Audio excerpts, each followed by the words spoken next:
idiliwasan ulit natin, ipapump out natin ng tubig. Malalaman ko bukas yung program kung maglalagay po sa Thairat.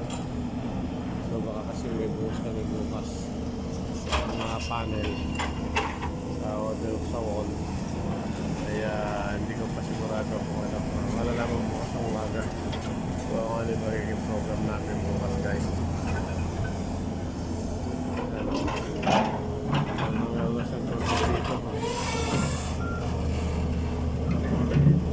Although na tumatakbo yung watering, so hindi niya kayang pagkailan.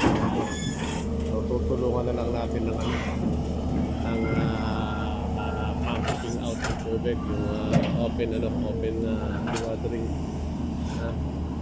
Ganyan ang gagawin natin. So halos na sa level na siya ng existing Thairat. So pagka na yan, nalito na yung nuts nung nasa wood, i-break na natin yung cover para ma-open yung nuts sa natin yung nuts. Ganyan lang yung nagawa natin.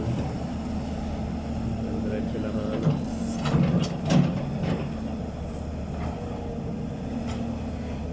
pantay-pantay na yung leveling ng ng wall, ng platform ng Thairat, guys.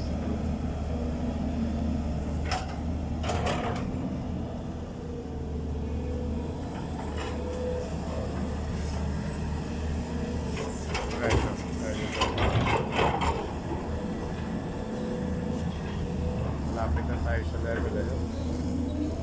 Hanggang doon sa dulo na yun, guys.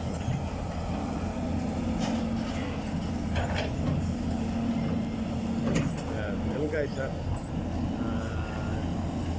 i-excavate natin hanggang doon sa level sa platform level ng Thairat, guys. Excavation sa platform till reaching the level of Thairat installation.